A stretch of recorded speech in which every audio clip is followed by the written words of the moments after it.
Okay, we're going to get started in just a minute. Thank you for being here. Give everyone a chance to jump on. I'm also, in addition to broadcasting on Facebook Live, I am also doing my first Clubhouse event. So if you want to find me on Clubhouse, you can. I am at JAYLOPEZ. No video on Clubhouse. Invitation only. Just got set up with it. My first one I'm doing, so we'll see who jumps on there, if anybody. You never know. But for those of you that are with me on the Facebook page, welcome back. Happy 2021. We had about good 5 days, and then yesterday. So I know we have a good group of agents in Washington, D.C. I did communicate with our broker, Emeritus Happy, there yesterday. She said everybody appeared to be safe and sound, so that's good. Hopefully, all of you are doing well in your areas. And I got Patricia on. Hello. I'm just going to say Oluwafemi. Oluwafemi. I'm going to get that down right. Hello. Welcome. I'm glad you guys are here. I'm excited to be back. It's only been a couple of weeks, but it feels like it's been forever since we've been together on our Thursday session. So welcome back, and I'm excited to be here. So we're going to talk about two things today: habits and activities. Habits and activities. And we're kind of framing this around, what do top agents focus on? Like, what are the main things they do to be successful in real estate? And as I was getting ready for this, I saw a great little quote from Tom Ferry that he posted, it looks like on LinkedIn. And he starts out this post by saying, I'm going to be blunt. Wishy-washy, hesitant, unconfident people do not achieve big goals. If you want to accomplish big things in 2021, that means heading into the year full of confidence that you have a plan in place that makes your goals absolutely reachable. But I just loved how you started. I'm not going to be wishy-washy. I'm going to be blunt. You got to have some confidence that you can do what you set out to do. And so I want to give you some things to consider built around habits and activities. So let's talk a little bit about some things that I think happen during the planning stages. And I think we all know these types of people, right? They're the ones who are always getting ready to get ready to do something, right? It's like that paralysis by analysis, if you will. So we have this idea that, we got to plan, we got to have goals, and that's 100% true. But at some point, what needs to happen? You need to take action, right? And you need to be focused on doing the right activities at the right time, right? That's going to drive the business. So I want to talk about 6 things really quickly that lie between you and success. And these are six things that really separate us, if you will, from success. And this comes from, I'm going to be taking some things, especially around the habit part of this conversation, from the One Thing book, Gary Keller's book, The One Thing. The first lie, if you will, is that everything matters equally. It doesn't matter equally, right? We know that. Top agents, top producers, highly successful people understand that they have to prioritize what's most important and then do those things, right? They prioritize what's most important. So equality is a lie. Achievers always work from a very clear sense of priority. He talks a little bit about what is known as the Pareto principle. We probably know this more commonly as the 80-20 rule, right? And it's not 80% of the business is done by 20% of the agents, although that might be true. What we're talking about here is that if you focus your activities, your income producing activities, on the 20% that drives your business, right? So this is kind of cool, is we spend so much time thinking big. With this concept, we actually go small, right? So if we focus on the most important 20% of our business that drives our income, you will generate 80% of your results if you go small and focus on that 20%. So it's all about priority. A great exercise to use for priority is, if you work off a checklist, let's say, and you create a checklist, let's say every day, and you write down, hey, here's the 10 things I got to get done tomorrow, right? And so all of a sudden sometimes you get caught up in like, I just got to check it off the list. Now, I want to make sure you understand what I'm talking about here are business activities, right? There are certain things that you're committed to every day that you might put on that checklist, right? Like you got to take the kids to school. If that's your situation, you've got to pick them up. You've got to feed them, right? I get all that. But in terms of your business activities, if you wrote down 10 things that you need to do today in your business to get you closer to your goal, and you took that list of 10 things and then you really looked at it and you said, okay, out of these 10 things, what are the 3 absolutely have to do if I don't, my business is a total and complete failure if I don't get these things done? What are the 3 most important things? Okay? And then you look at those 3 things and you ask the question, which Gary refers to as the focusing question in the One Thing book. And that question is, what's the one thing that such by doing, it makes everything else easier or unnecessary? How cool would it be, you guys? How would your day look if you could focus in on and prioritize those 3 most important things, and really that one thing, that if you just did that one thing as it related to your business, it would generate 80% of your results. It would make everything else easier or unnecessary, okay? So think about that in terms of everything equal, it matters equally, because it doesn't. You have to prioritize. The second lie is multitasking. There's actually been a lot of interesting research done about multitasking, and basically outside of like breathing and doing something else, maybe walking and chewing gum, multitasking is kind of a lie. Our brains are designed and wired so that you can really only do one thing at a time. Now, you might be able to do things quickly in succession, but you're only doing one thing at any given time. So multitasking is a lie. When you try to do 2 things at once, you either can't or won't do either one very well. Raise your hand if you've ever been there, right? Jack of all trades, master of none, right? Is what comes to mind. So if you feel like multitasking is an effective way to get more done, you've really got it backwards. It's really an effective way to get less done. Now, let me kind of jump in and caution that you might be that type of personality that has to be busy, right? You thrive on busyness, right? But you want to make sure it's business, it's not just busyness. Do you follow me on that, right? So if you want to learn more about the multitasking, I mentioned the research. This was done back in 2009.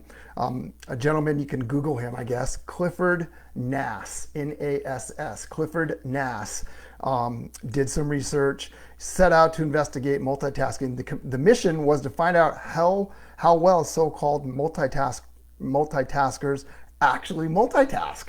And Nass is a professor at Stanford, and he told the New York Times that he had been in awe of multitaskers and deemed himself to be a very poor multitasker. So they did some research. Him and his team gave 262 students questionnaires to determine how often they multitask, divided their test subjects into 2 groups of high and low multitaskers, and began with a presumption that frequent multitaskers would perform better, and they were wrong. So again, if you want to look up that research, Clifford Nass on multitasking, you can go check that out. All right, let me go back. So everything matters equally, multitasking. Oh, a disciplined life. Everybody hates discipline, right? But it's really about, this is a huge thing about your habits, right? Is creating these habits, having the discipline to make it into a habit. I like to look at this as time on the task over time. Time on the task over time. If you do something consistently over a period of time, it becomes a habit, and you're going to improve. So we're going to talk more about improving skills as an example when we talk about activities in a few minutes. The other lie is willpower is always on will call. So again, maybe you're the type of person that you have that late afternoon slump. You need a cup of coffee. You need to get out and move around a little bit, get re-energized. Some of us, most of us in fact, can't just call that energy up whenever we need it. Some can. to a certain degree. But kind of think about your energy as you move through the day. It's kind of like the phone on your, or the battery on your phone, right? If you don't plug it in and recharge it every once in a while, the battery is going to deplete and run down, and it gets slower and funkier, and that kind of happens with us as well. So make sure that when it comes to the activity part of it, is that you're prioritizing the most important activities that drive the revenue in your business. Maybe better to do those earlier in the day when your energy is at a higher level, right? You see where I'm going with that? So something to think about there.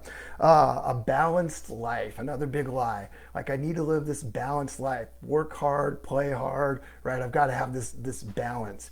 And the reality is there really is no such thing as a balanced life. We are constantly counterbalancing, right? If you think about it, it's more about counterbalance than it is finding some silver bullet balance, like the light, right? Like, I don't know, some epiphany or something like that, right? We're just constantly counterbalancing, right? If we feel like we've been working too much, maybe the wife smacks us and says, hey, we need a vacation, right? We need to recharge, we need to reset. So we're constantly kind of counterbalancing. And then I love this idea that big is bad. I don't know who came up with the concept of like the bigger the badder, right? If you do something, you know, those big corporations, those big companies, those are bad. I don't know where that came from. If you've ever gone through the BOLD training course, one of the things they talk about is money, and what people's perceptions of money is. And I remember the BOLD coach did this exercise, like, I'm going to just start reading a couple of words, and then I want you to finish the sentence, right? And again, we're talking about money and people's perceptions of money. And so he says, money is the root, and the whole class yells out, of all evil, right? Money doesn't grow, everybody yells out, on trees, right? And he does a few of those. And then he comes back and he goes, what is money made out of? Right? He's being literal. Well, it's made out of paper. Where does paper come from? Well, it comes from trees. So guess what? Money does grow on trees, doesn't it? And it's just about kind of changing your mindset around how you think about money. But you need to do the same thing when you think about your business. If you're going to do something, why not go big with it? Now, you might have a different vision for big. That's cool, right? I mean, everybody's got their thing about what they want to do and how they want to do it. You know, your vision might be, I want to go from 10 to 25 deals this year. That's bigger. Awesome. It might be, I want to add 3 buyer's agents. I want to build this team. Whatever it is, what is your vision of big? What does that mean? And you might even equate it to just being the best, right? The best at what you do could be a big part of it as well. So big is not bad. It, in fact, can be really good and can help in some of those other areas, by the way. One of the cool things about building a real estate team is you build in leverage, meaning if you're not there, things are still happening. Money is still coming in. Clients are still getting serviced at a high level, right? Because you've created and built this amazing team. So if you need or you want to step away from the business, it doesn't suffer, right?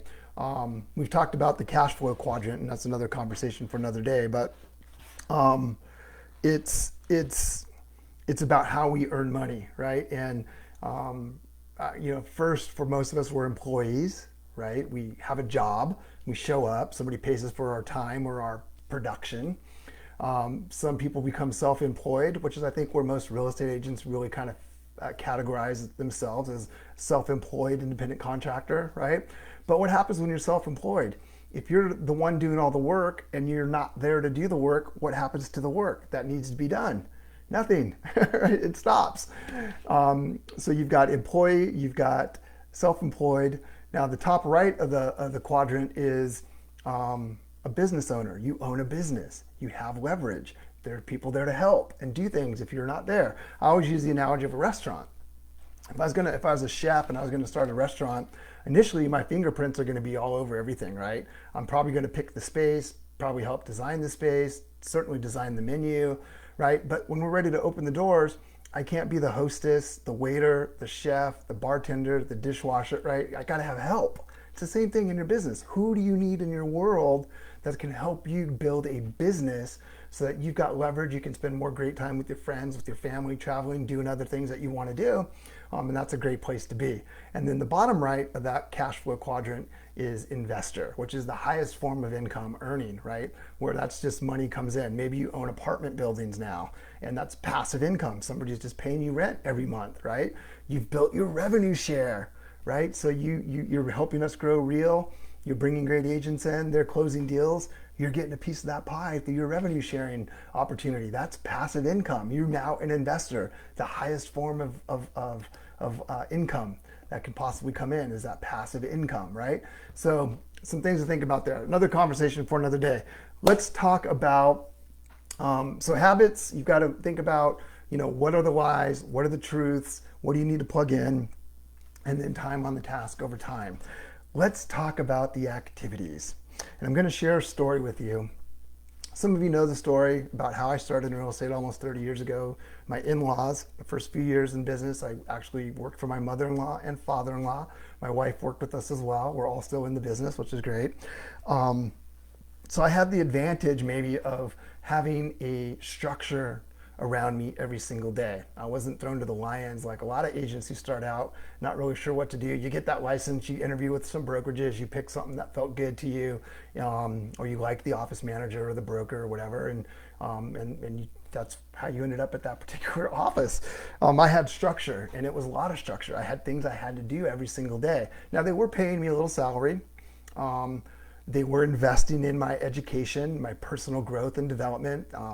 I had a business coach. We had a coach that we all talked to every week. We went to lots of seminars and workshops and things like that. And in our office back then was a gentleman who was a top agent at the time, but really became one of those mega type agents over the years. He's now retired, living and fishing mostly in Montana. But Dave became a coach with Mike Ferry, became a coach with MAPS Coaching, part of the KW world. And I remember I had him in when I was a TL, a team leader at Keller Williams. I would have him in every once in a while to talk to our new agents, or maybe at an office meeting or something like that. And I loved this story that he told. And this is about habits and activities, okay? So this is the story. He said, okay, listen, I'm hiring. And everybody knew Dave. Everybody wanted to be like Dave and do the business that Dave did. And so he said, okay, so listen, I have a job opportunity. I'm hiring. I need 2 people. And the job pays $150,000 a year. Who's interested? Raise your hand. Of course, everybody in the room raises their hand. Most of those people were making, $50,000, if that, at the time. So 150 sounded pretty good. He said, "Great. Okay, everybody's interested. We have some potential here. I think I can work with. Let me tell you a little bit more about the job. You're going to work 5 days a week. You pick the 5 days. One of them has to be a weekend, either Saturday or Sunday. You pick. We start every day at 8 a.m. And when I say we start at 8 a.m., I mean we start at 8 a.m. It doesn't mean you walk into the office at 8 o'clock, you get your coffee, you check your Facebook, you check your email, you read the news. No, at 8 o'clock, we start working. If you want to do those things, that's fine. Maybe come in at 7:30 so you can get that out of the way. But at 8 o'clock, we start working 5 days a week. You pick the 5 days. One of them has to be a weekend day. Who's still in? A couple people maybe lowered their hands, and but still most everybody's still in, right? So he reiterates, $150,000 a year, 5 days a week. You pick the days, one weekend day. We start at 8 o'clock. Oh yeah, you're gonna get an hour for lunch. You pick the hour, whatever hour you want during the day. And here's how the day kind of looks. 8 o'clock, we're gonna do role play and script practice. Whatever script you're gonna be using that day, that's what we're gonna role play.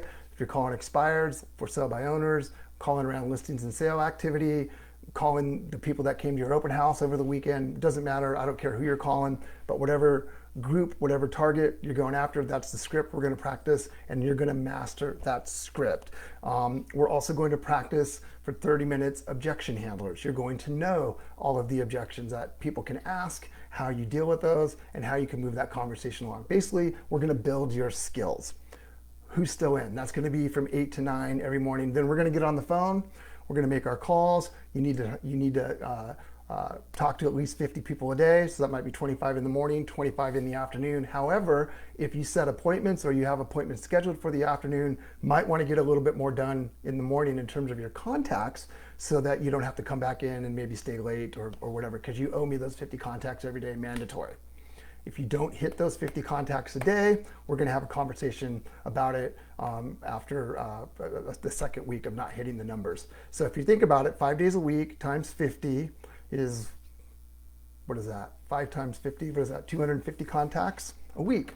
So the end of the week rolls around, you're at 220 contacts. You owe me 30 contacts. You're going to make them before the week's over. Who's still in? Okay, now people are starting to pick up on the idea that, oh my God, there's some work that has to happen here. I'm an independent contractor, darn it. That's why I got into real estate. I don't need this. Now there's like 5 people that are still in. And, but that's how Dave hired. That was his interview process. Oh, by the way, you had the first 5 days. You had 1 week to basically come in and prove yourself. And then at the end of that first week, he gave you the yes or no. And his strategy was, take your time hiring. There's a hiring process that we're going to put you through to kind of weed out, the bad apples, if you will. But at the end of the first week, it's yes or no. And more often than not, it was no, to be honest with you. So again, we all want that income. We all want that, whatever that is, but are you willing to do the work? And by work, I mean, are you willing to do the activities that generate the money you need in real estate or you want to make, right? So here's the good news. If we go back and we look at the habit part, okay, we talk about focusing on that 20% that generates income. In real estate, there's only 4 things that we do that actually make us money. I can send you the spreadsheet of 192 things that have to happen from getting a client to cashing the commission check. All those things that need to happen in between, there's 192 things, believe it or not. I've done the research. Happy to send that to you. But there's only 4 things that actually produce income. Okay, some of you have heard about this. Some of you maybe haven't. First thing that produces income is lead generation. Lead generation, right? I'm not going to talk about lead generation targets today. That's a whole other conversation. And to be honest with you, I don't care what you're doing for lead generation. My point is this: until you have enough leads to hit your goals, nothing else in your business matters. Period. End of story. Until you have enough leads to hit your goals, nothing else in your business matters. Okay? So you've got to do lead generation. That produces income. The second thing is you got to do lead follow-up, right? Lead follow-up. I love the quote, I think it was Shaquille O'Neal, when somebody said, how does it feel to be wealthy? And Shaquille O'Neal laughed and said, son, I'm not wealthy, I'm rich. The guy who pays me, he's wealthy, right? So that's the difference between lead generation and lead follow-up. Lead generation will make you rich. Lead follow-up will make you wealthy, okay? Because there are people that you've already engaged with. They're ready on some level to move forward. Now we just need to move them forward. So lead generation, lead follow-up are income-producing activities. The third income-producing activity is you got to go on appointments. You got to meet people. You got to present your services, right? That's part of it. When you're sitting in front of somebody or talking to them through Zoom or however you're doing it nowadays, discussing how you're going to help them buy a home and why they should choose you to do that, or why they should choose you to list their home and get it on the market, that is a money-making activity. Okay, so presentations, appointments, meeting the people makes you money. And then the fourth thing that makes you money in real estate is contract negotiation, negotiating contracts, right? You need to be a great negotiator. My wife says this all the time, and I believe it wholeheartedly. Real estate, one of the biggest mistakes agents make, especially newer agents, is they think real estate is simply a transactional proposition. It's not, right? And those of you that have been around a while and done some deals know this. It's a relationship business. Now, the transaction is part of the relationship, okay? But understanding that based on how I negotiate this deal, it's going to strengthen that relationship or cause it to deteriorate maybe, right?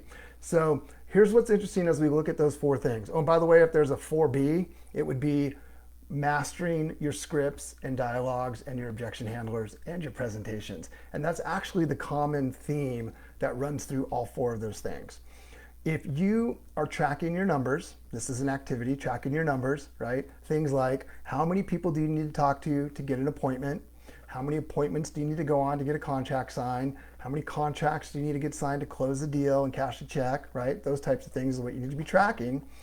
You can see that at every step, lead generation, lead follow-up, presentations, and negotiations all require skill. And if you're more skilled than the other people, or you're just improving your skills and measuring it against yourself, how you did last year or the year before, you're going to do more deals, and you're going to have to talk to fewer people to do it. So as an example, let me just walk you through those 4 income activities. I'm doing my lead generation. If I'm calling expired listings and I'm not really good at the expired script, I'm gonna have to talk to way more people to get a lead or to get an appointment, right? But if I practice and rehearse and internalize and understand every single objection or issue that could come up while I'm going through that conversation with that expired seller, if I'm really good at it, all of a sudden I'm going to see that number of people shrink. So instead of talking to 30 expireds to get an appointment, now I'm talking to 4 expireds to get an appointment. So think about that. If you just did the division on 30 divided by 4, that's almost probably 8 people out of the 30 instead of the 1 out of the 30, just by improving your skill, just by getting better at the script. Talk to less people, set more appointments, make more money. Sign me up for that, right? So we need to set aside some time to practice and improve our skills. That's lead generation. Now, lead follow-up, it's the same thing. One of the challenges I see and mistakes I see agents making with lead follow-up is this is what their lead follow-up goes like. Oh, hey, Bob, it's Jason. Just checking in. You ready to meet? Okay, great. I'll call you next week. Click. Where's the value in that? What are you bringing to the table? You're wasting their time and you're wasting your time, right? So you need to have a reason. You need to have a purpose every time you call. That involves doing a little bit of research and having done the work on the front end to make sure you really understand at a deep level what their needs are. What type of home are they looking for? What neighborhood? What amenities? What price range? What type of architecture? What kind of a view? Do they want a pool, right? You need to know all that stuff. And then before calling Bob, hey, you're gonna run a little search. You're gonna find 3 new properties that just came on the market, maybe one that just went into contract or closed escrow. Now you've got some context that you can share with Bob. So now that call goes more something like, hey Bob, it's Jason. How are you today? Awesome. Hey, listen, I wanted to just reach out and give you a quick update. Hey, there were 3 new homes that came on the market in that neighborhood that you liked. One went under contract. It's the one I told you about last week. It sold like that. So if you want to get in on one of these 3 new ones, we should probably schedule something sooner rather than later. I have time tomorrow at 2, or would 4:30 be better for you, right? Or, hey, you remember the one I told you about last week? Guess what? Accepted offer. They're in escrow.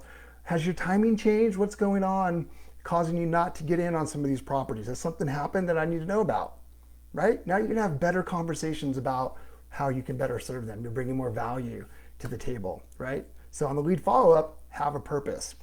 What was the third one I mentioned? Oh, presentation. Look, man, I used to record my listing presentation and I would just ask the seller point blank. And when I first started doing this, it was really funny. And here's what I said. Mr. and Mrs. Smith, thank you so much for letting me come over today. As we kind of discussed when I met you at the open house, you know, even though I'm newer to the business, I do work with my mother-in-law and father-in-law. Between them, they have 60 years combined experience. So you're going to have somebody, when the time comes that you ask me a question I don't know the answer to, I want you to know, if I don't know the answer, I'm going to go get the answer. And if I do know it, I'm going to give it to you straight, okay? But one of the things I'm doing so that I can really just improve and become the best agent I can is, if it's okay with you, I'd like to record our conversation today, just simply for my own improvement. I'll listen back to it. Did I leave something out, right? Just like, and 90% of the time they're like, oh, that's awesome, absolutely, cool. Every once in a while I said no, okay, no big deal. But that's how I improved my listing presentation. I actually recorded it. And then I listened to it, and then I practiced it and got better and better and better. And all of a sudden, you know, instead of going on 8 appointments to get 1 listing, now it was like 100%. I was getting them all, right? At the price I wanted, the commission I wanted, right? Because I also learned by practicing that there were only 9 objections they could give me at the listing table. What if I built those 9 objections into the presentation and answered those questions before they even get asked?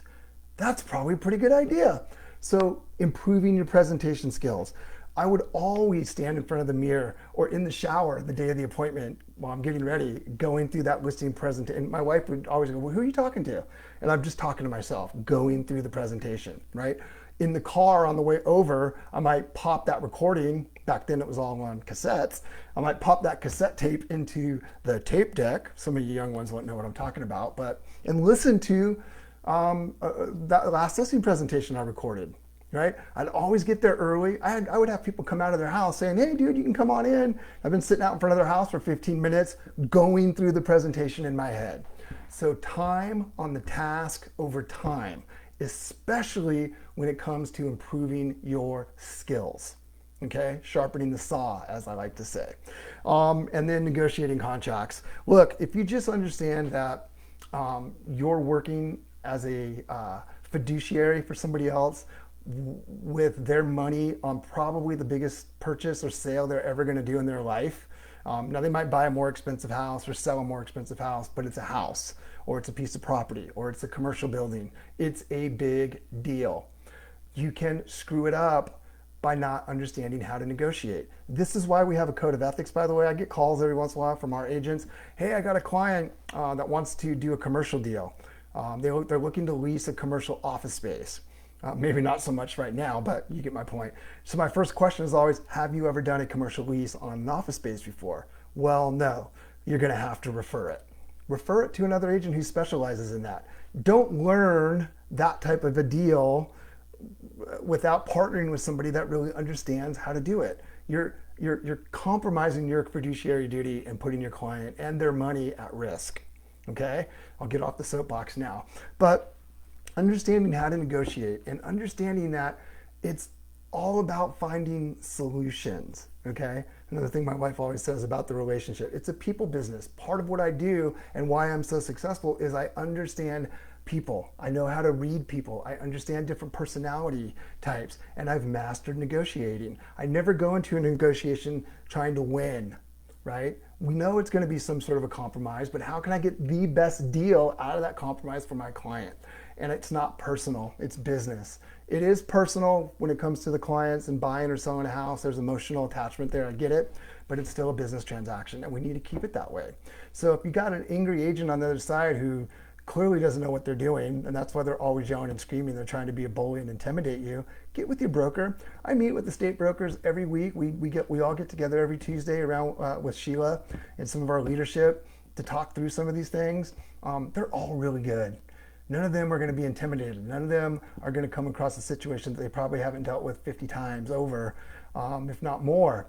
So connect with your state broker. That's what they're there for. They're there for compliance, transactional, client, and agent issues. So if you've got an angry agent on the other end, and you're feeling a little nervous or a little uncomfortable, get with your state broker. Let them have your back and help you out with that kind of stuff. But you got to be figuring out how to improve your skills around negotiations. I always loved getting the angry phone calls from another agent, because usually I knew when they were angry and yelling, that was a sign of weakness on their part, right? I remember having conversation, well, had being yelled at, not for anything I did either, right? And I would just set the phone down. I wouldn't hang up. I'd just set the phone down and let them go on for another 30, 40 seconds. Okay, they're still going, right? Just keep doing whatever I'm doing. Oh, you're done? Okay, here's what we're gonna do, right? Sometimes I just need to get it out. But you need to understand that the negotiation should come from a solutions-based proposition, and that you always need to make sure you're keeping your client at the forefront of what's happening, right? So the activities that need to happen are super important as it relates to that 20%. Focus on that 20% that will drive 80% of your results. How much easier would your life be, right? How much easier is it to think about how do you go from 10 deals to 25 deals this year compared to last year? Like, that's a big jump, right? 15 deals, 20 deals more, whatever it is. And how are you going to do that? And if you're thinking about that, sometimes it can be overwhelming. So just chunk it down. Okay, what do I need to do every day to get closer to the goal? What's my 20%? If I just focus on the 20%, time on the task over time, consistently improve my skills, talk to enough people, it'll drive 80% of my results. Then you just backfill the other 20%, right? And by the way, the other 20% is going to fall in your lap. It's going to be referrals, come list me, somebody's going to walk into an open house, right? That's how it happens, right? Nail the 80%, let the 20% take care of itself. Okay, there's one other activity I want to talk about, and it's kind of a strategy, and then I'll let you guys get out of here, is another mistake I see young agents making, newer to the business agents, I don't mean age-wise, and this might even be a whole session down the road, but it's you get so caught up in the grind of doing deals. So the mentality becomes next, next, next, next, right? And you're leaving this wake of people behind you. Now, these are people that you've transacted with, that have bought or sold with you, that you've cashed a commission check. But the mistake I see people making is you're not building the relationship with those people. And then you'll say something down the road of like, well, I had this great past client list. And that's exactly what you created by design, because you weren't thinking about it. You created a past client list. I've never been a fan of the term past client. They're clients. They are going to come back to you. They are going to refer people to you. You need to treat them accordingly. Don't just leave a mess behind you. Okay? So you need to build into your strategy, into your activities, into your habits, a client program. Whether that is a client appreciation program. I've seen agents have great success with creating like a VIP list of clients, and then you just take really great care of those people. You can involve those people in your prospecting and your lead generation too, right? Hey, John, I just wanted to call. I got this great new listing over in Meadowbrook. I know you live in Mountain View, not too far away. Who do you know that might like to live in the Meadowbrook neighborhood? I got this great little 3-bedroom, 2-bath with a pool and a view. It's a killer little house, man, right? Those are fun conversations. You're talking to clients, right? These people know you, they trust you, they probably love you and like you. They want you to be successful, and they love to be a part of that. So create some sort of a platform to show your clients appreciation. Don't just leave a wake of dead bodies behind you. Build a business, because that's what it is. Those clients are your business. And when you get to be like Dave, who I told the story about earlier, retiring to Montana and spending most of his time on his boat fishing, Dave took that client list, that database, if you will, and sold it. He had brought up a younger agent who he had gone through that exercise with of who wants to make $150,000. Here's the job. We start at 8 o'clock, and he brought this gentleman on right out of college. He's one of the top agents in our market now. And when Dave decided to retire to Montana, he basically sold his business to that person. Now, it wasn't in the form of here's the business, here's what it's worth, because a big part of the value of that book of business was Dave, right? But what he did basically was said, listen, I'm going to give you access to my database. I will co-market with you to the database. I will make sure my database knows you are taking over my business so I could be in Montana fishing, right? So here's what we're going to do. And every time you do a deal from my database, we'll split it. And whatever the number is, I don't know if it's 50-50 or 25-75, I don't know. All I know is Dave's fishing all the time and the other guy's running the business and building on it, obviously by bringing in his own clients. So he's creating great service experience, great habits, and doing the right activities to drive that book of business, right? So again, this is when I say bigger is not bad. Thinking bigger about your business is absolutely crucial. So one of the things that I really love about what's happening with Real right now is the quality of the agents who are joining us. We have some amazing, top producing, super wicked smart agents who are both solo, small teams, big team type people that are sharing so much great information. A lot of it you can get access to if you go to the Real Collective secret Facebook group just for Real agents. So if you're not, you do need to be invited to be part of that Real Collective. So if you're friends with me on Facebook, just ask me to invite you and I'll send you an invitation so you can get in there. But there's so much great stuff. They're doing a new agent training every week. They're doing more high level stuff. But that Real Collective Facebook group is a really cool place to be part of and grow and learn. A lot of it, you guys, I'm telling you, it's just expanding your thinking. Look, a mind, once it's been expanded, never goes back, right? Never goes back once it's been expanded. So expand your mind, learn. Now is the time of year to invest in your personal growth and development and take advantage of some of this stuff. That's one of the reasons, if you haven't been on Clubhouse, it is an invitation only app. You got to have an iPhone. I know there's some limitations with it. I would send you get one invitation when you join and get invited in. I gave that one to my son, but if you need, maybe even post in the Real Collective. I've seen people offering invitations in there as well. And you can get set up, but basically it's an audio network where you can go and buy either topics that you're interested in or follow people. Like, it's super cool to go. I did yesterday about 20 minutes with Gary Vee, and the dude just so over the top, just totally go all the time, but he's so interesting and so successful sharing these great ideas, and you can just plug in anytime you want. So check out that Clubhouse app. I've just set up my first one. It's been running kind of simultaneously to this. I don't know if anybody's in there listening, but hey, whatever. All right. So I'm going to get rid of that and get rid of that. And I'm going to just say thanks. It's great to be back.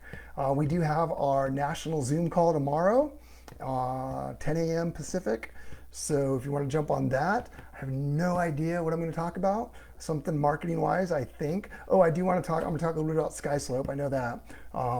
But 10 o'clock on the Zoom channel, and we'll catch up with you guys then. Have a great rest of your day. Take care, everybody.